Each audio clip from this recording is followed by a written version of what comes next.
Artinya Hasyim bisa dianggap tidak mendukung pemberantasan korupsi.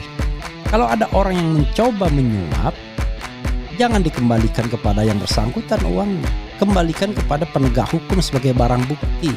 Lalu orangnya dilaporkan kepada penegak hukum. Itu baru benar namanya, kalau seandainya baik Prabowo maupun Hasyim, ya Pak Prabowo dan Pak Hasyim, mau menegakkan hukum dan memberantas korupsi. Kapok tuh baru orangnya. Tapi kalau cuma ya saya terima kasih, mestinya diancam. Hey, I'm the President of Republic of Indonesia. I'm the national leader. Ya, if you try to menyuap, ya kan, maka saya akan laporkan Anda ke polisi. Saya akan perintahkan, bukan laporkan lagi karena dia polisi, perintahkan penegak hukum tangkap Anda. Kan begitu harusnya.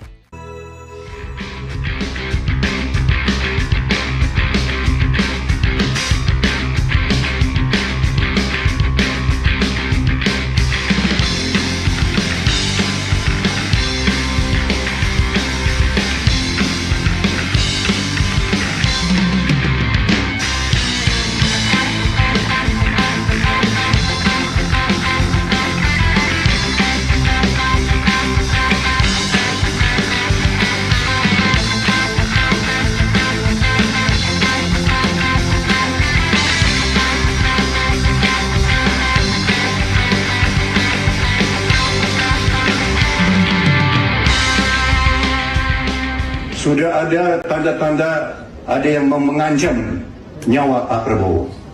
Sudah dengar, saksikan tadi pernyataan Bapak Hasyim Joyo Hadikusumo, adik kandung dari Bapak Presiden Republik Indonesia, Bapak Prabowo Subianto, Joyo Hadikusumo, ya, yang mengatakan bahwa sudah ada ancaman terhadap nyawanya Bapak Prabowo Subianto.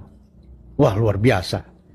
Jadi semoga saja Pak Prabowo Subianto selalu dalam lindungan Allah. Ada pernyataan bahwa ada yang sudah mulai mengancam Prabowo Subianto, itu dinyatakan sendiri oleh Hasyim Joyo Hadikusumo, adik Prabowo Subianto, ya. Ini diberitakan juga di demokrasi.id dari video yang viral tersebut. Jadi kurang lebih mengatakan begini, viral di media sosial video pernyataan Hasyim Joyo Hadikusumo, adik kandung Presiden RI Prabowo Subianto. Sudah ada tanda-tanda ada yang mengancam nyawa Pak Prabowo, kata Hasyim Joyo Hadikusumo. Ya, kemudian ada tanggapan Bung Ifat, nggak tahu siapa itu ya. Semoga saja Pak Prabowo Subianto selalu dalam lindungan Allah Subhanahu wa taala, sehat selalu dan bisa menyelesaikan periode kepemimpinannya beliau 5 tahun ke depan. Dan rakyat harus ikut mengawal keamanan Bapak Presiden Prabowo Subianto tersebut. Cuma saya ingin menggunakan teori konspirasi saya sesuai konstitusi. Siapa sih yang berpeluang besar untuk melakukan ancaman tersebut? Itu tidak saya jawab, tapi kawan-kawan yang jawab. Saya mau mengacu kepada konstitusi yang diatur di mana ada UUD 1945 tentang presiden dan wakil presiden. Di situ diatur jika presiden mangkat atau berhalangan tetap, maka wakil presiden menggantikan posisi jabatan presiden tersebut. Ya, sahabat era sekalian, ini adalah sebuah teori konspirasi ya. Pertanyaannya memang ini ada juga ya. Diungkap Hasyim Joyo Hadikusumo, siapa coba sogok Prabowo ya. Demokrasi.id, banyak godaan yang dihadapi Presiden Prabowo Subianto selama menjabat sebagai pemimpin negara dan pemerintah. Godaan berupa sogokan datang dengan tegas ditolak oleh Prabowo Subianto.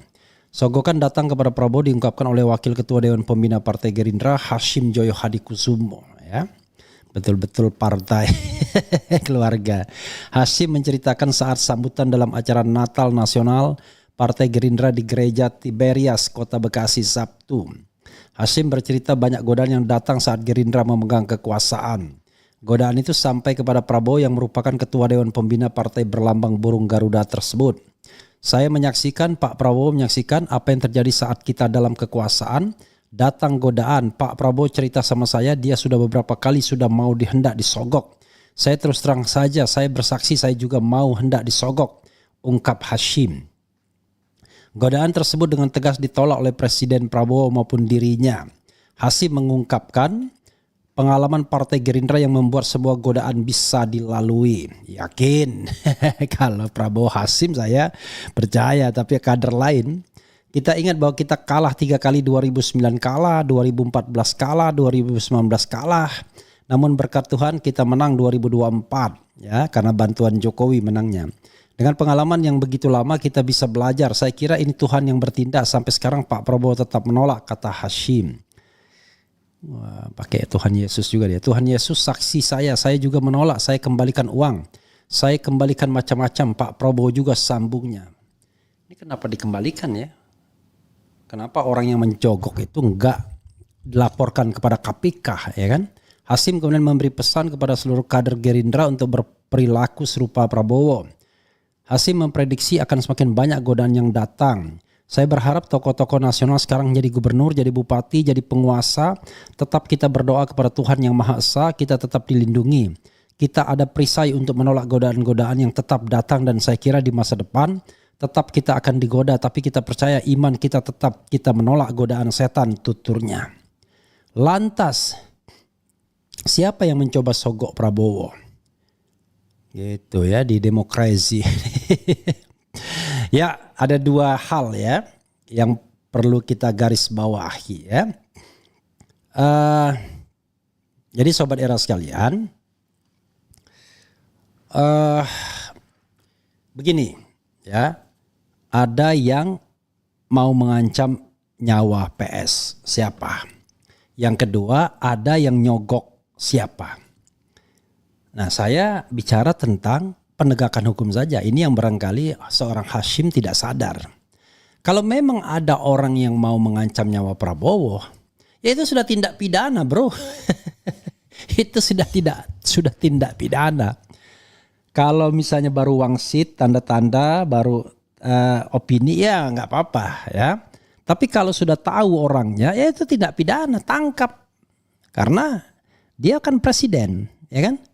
Bahwa orang itu berkonspirasi untuk menghilangkan nyawa presiden. Wah, itu makar itu. Itu hukumannya berat, bro. Ya. Begitu. Yang kedua, kalau ada orang yang menyogok, ya jangan hanya uangnya dikembalikan. Pertanyaannya, kenapa uangnya sempat mampir? Itu satu. Kedua adalah, ya dulu ada cerita juga Sekjen MK yang kemudian terima suap dari Nazarudin, kemudian dikembalikan uangnya. Kenapa sempat mampir? Kenapa kemudian dikembalikan kepada yang bersangkutan, bukan dikembalikan kepada KPK dan suruh tangkap orang itu yang nyogok itu? Nah, saya pasti Hasyim nggak sadar ngomong begini. Jadi bisa jadi orang itu adalah konglomerat, ya kan, oligarki, ya, kalau mungkin pernah juga punya hubungan bisnis dan lain sebagainya.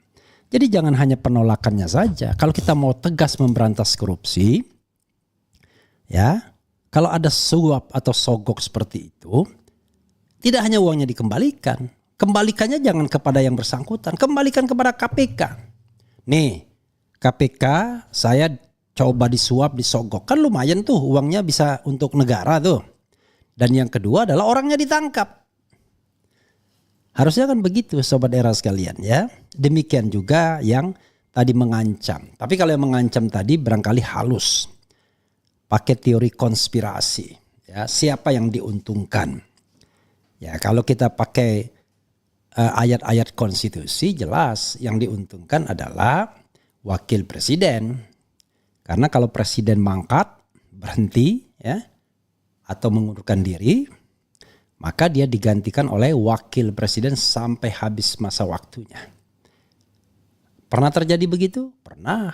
Yaitu Presiden Soeharto yang mengundurkan diri dan digantikan oleh Habibie. Tapi tidak sampai habis waktunya. Habibie terlalu baik. Dia percepat pemilu walaupun tidak konstitusional sesungguhnya. Tapi sudah kesepakatan. Karena konstitusi mengatakan habis waktunya, harusnya sampai habis waktunya. Itu satu. Yang kedua adalah Presiden Megawati yang menggantikan Gus Dur yang di-impeach. Nah, kalau Presiden Megawati baru sampai pada habis waktunya. Juli 2001 Presiden Gus Dur di-impeach dan kemudian Presiden Megawati menjabat lebih dari 3 tahun. Ya, sementara Gus Dur kurang dari 2 tahun. Begitu, Sobat Era sekalian. Jadi sekali lagi jangan bilang-bilang kalau disogok uangnya dikembalikan. Itu bukan perbuatan yang elok. Itu bukan hal yang bisa memberantas korupsi. Hati-hati ngomong di media sosial seperti sekarang ini.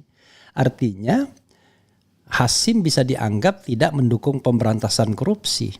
Kalau ada orang yang mencoba menyuap, jangan dikembalikan kepada yang bersangkutan uangnya. Kembalikan kepada penegak hukum sebagai barang bukti.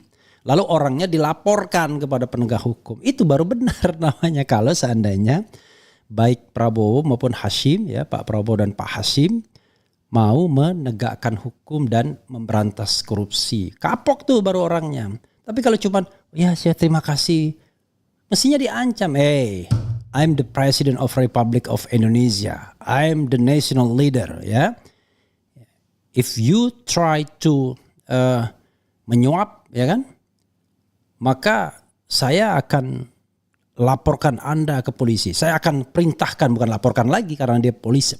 Perintahkan penegak hukum tangkap Anda. Kan begitu harusnya. Ya. Jadi bribe ya, menyogok itu ya. If you try to bribe me, then I will call the police ya, or the KPK to arrest you. Kan begitu mestinya. Begitu saudara sekalian ya. Jadi tidak hanya soal dikembalikan uangnya. Oh, kalau dikembalikan enak sekali ya. Orang kemudian bisa main-main dong kalau begitu, coba-coba. Tapi kalau tegas from the beginning, orang akan tahu jangan sogok dia. Nanti uangnya bukan hanya dikembalikan, tapi kita ditangkap nanti sama dia ya. Dia order to arrest us. Ya. No. Don't try to bribe the president and his brother ya. Ya, mestinya begitu ya. Ya, okay, but because they are all men with integrity kan. Begitu Sobat Era sekalian ya, logic thinkingnya kalau ada orang yang mencoba menyuap dan kemudian juga mengancam nyawa presiden. Itu perbuatan-perbuatan yang tindak pidana berat semua. Ancaman hukumannya bahkan sampai hukuman mati. Seumur hidup minimal 20 tahun ya. Maksimal 20 tahun kalau pakai tahun ya. Oke, coba kita bacakan komentar Sobat RH sekalian. Ya ditangkap dong, apa kalian lupa kan kakak lu presiden ya? Apa dia sudah serahkan 1000% wewenang sebagai presidennya ke Mulyono yang memang hobinya main presiden-presidenan. Dulu yang dikatakan main presiden-presidenan ini Prabowo ya. Cari simpati tapi konyol, siapa yang bisa bunuh yang dijaga pas pampres ya. Nyanyi doang neh keluarga omon-omon, wow presiden rasa camat. Kita rakyat mau jaga dari musuh negara, yang mau dijaganya malah menjaga musuhnya. Lah kalau tahu ada yang mengancam tinggal siapa orangnya laporkan, gimana caranya, jangan cuma cari simpatik aja. Memang konyol kayak ngomong sama Ankas SD, maksudnya apa? Bung RH, siapa sih sebenarnya Presiden RI, Mulyono Subianto atau Prabowo Subianto sih ya? Prabowo Subianto kalau nggak salah ya. Yang jelas malaikat maut yang mengancam nyawa manusia. Yang ngancam tentunya yang paling diuntungkan siapa yang bakal naik kalau PST ada. Kemudian belajar ngetik dulu yang benar. Angka sudah apaan bro? Apa ya? Jangan sedikit pun punya pemikiran Prabowo dan Jokowi itu beda. Dia sama saja. Hati-hati dengan omongannya. Dengan kata-katanya kita akan terhipnotis. Bang, penyelenggara pemerintahan model begini kira-kira bisa bertahan berapa tahun lagi? Aku kira Valentino Rossi nggak taunya Doraemon. Aku kira Pak Bowo mau berantas korupsi, nggak taunya omon-omon. Luar biasa. Aku kira Valentino Rossi nggak taunya Doraemon. Aku kira mau berantas korupsi, nggak taunya omon-omon. Luar biasa. Jadi ingat ulama yang pro Prabowo ditikam 2018, 2020 lalu modusnya ODGJ ya, orang dengan gangguan jiwa. Sekali lagi ya, saya tidak bermaksud apa-apa ya, baik kepada Pak Hashim maupun Pak Presiden. Saya hanya ingin menunjukkan cara berpikir yang logis, ya logic thinking, legal. Jadi kalau ada orang yang mau mengancam Anda, ya itu tindak pidana.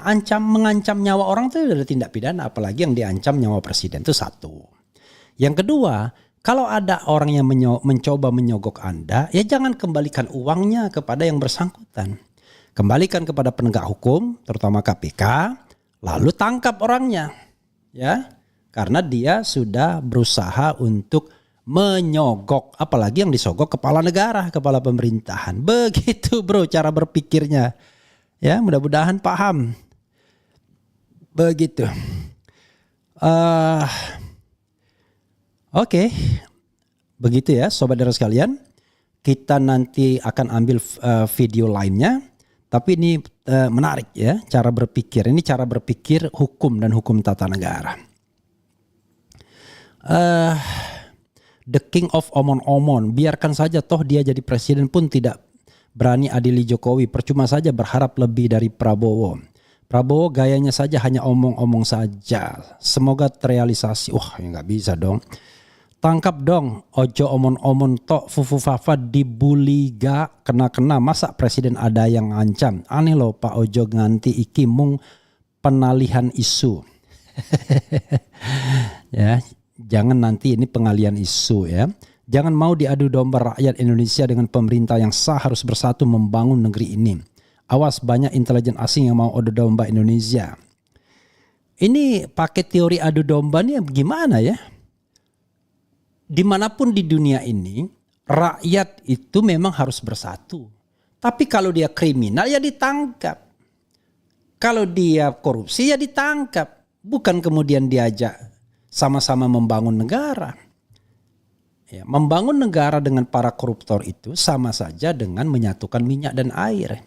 Ya, coba lihat proyek-proyek infrastruktur Jokowi. Berapa persen yang bocor, yang tidak efisien dan lain sebagainya. Pak Presiden bukan tidak tahu ini, Prabowo tahu betul.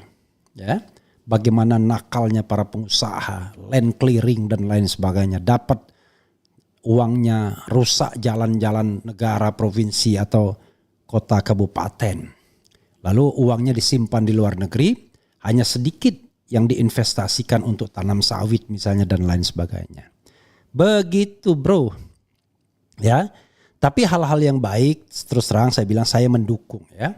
Penghematan anggaran, tidak boleh keluar negeri untuk jalan-jalan, berantas korupsi. Tapi ya ojo omon-omon doang, harus direalisasikan. Nah, dalam 100 hari ini saya tidak melihat sebuah kebijakan yang radikal, yang berani, yang memberikan harapan. Kalau yang berani memberikan harapan itu adalah shutdown Mahkamah Agung yang sarang korupsi. Ada Zarup Rikar di sana. Perbaikin kepolisian. Tegakkan lagi marwah KPK. Perbaiki Kejaksaan Agung dan lain sebagainya dan lain sebagainya. Itu tidak omon-omon. Anda mau memberantas korupsi dengan sapu yang kotor yang nggak bisa. Mau membangun negara dengan penguasa-penguasa atau menteri-menteri yang korup, yang terlibat korupsi, nggak bisa. Yang terjadi adalah dia akan mengamankan jabatannya. Ya, begitu Anda dalam kesulitan dan kemudian ada muncul kekuatan baru, mereka akan rame-rame ke sana. Let's say misalnya ginilah, ya, tiba-tiba terjadi konstelasi yang luar biasa, menguat faksi Mulyono dan Gibran. Udah, menteri-menteri yang direkrut itu langsung balik badan ke sana. Ya. Sekarang saja ya. Kalau lihat fenomena Bahlil, ya yang dia cium tangan ini adalah Gibran Raka Buming Raka. Kenapa? Karena dia berterima kasih kepada ayahnya. Di mata seorang Bahlil, bosnya itu adalah Mulyono. Sementara Prabowo Subianto sama-sama kolega waktu itu. Nah sekarang ketika jadi bos, dia kan he must change his mind. Tapi kalau mainnya masih menganggap bahwa bosnya Jokowi, maka dia akan melihat Gibran tetap sebagai putra mahkota, tidak lagi sebagai orang nomor 2 yang nomor satunya Prabowo. Jadi begitu cara berpikirnya ya. Saya sih hanya ngomong saja, mengkritik saja, nggak ada maksud ya, maksud minta proyek, maksud minta jabatan, no way ya. Jadi biar saya tegaskan dari awal hal seperti ini. Jadi ini sekedar untuk memberikan pembelajaran bagi kita sama-sama. Karena too much. Presiden Prabowo sudah terlalu banyak ngomong dan mengancam, tapi tidak jelas ya. Yang kita tunggu nih reshuffle nih. Berani nggak dia reshuffle Bahlil misalnya? Atau reshuffle orang-orang yang terindikasi korupsi, Dito Aryo Tejo, Erlangga Hartarto, Edi Hiaric dan lain sebagainya misalnya. Saya katakan terindikasi ya, karena bukan tidak ada kasusnya kan. Dito terima uang BTS. Belum lagi 3 menteri yang saya tidak bisa sebutkan karena belum tersebut di media massa. Ya. Ada menteri itu, ada menteri itu, ada menteri itu yang juga terima dana BTS misalnya. Belum lagi yang lain-lainnya. Nah, kalau kita mau betul-betul memperbaiki negara ini, ya harus tegas memisahkan antara minyak dan air. Penjahat sama orang baik. Tak bisa kita satukan semua minyak dan air. Maka akan merusak semuanya. Ya, akan rusak semuanya. Begitu sobat era sekalian ya.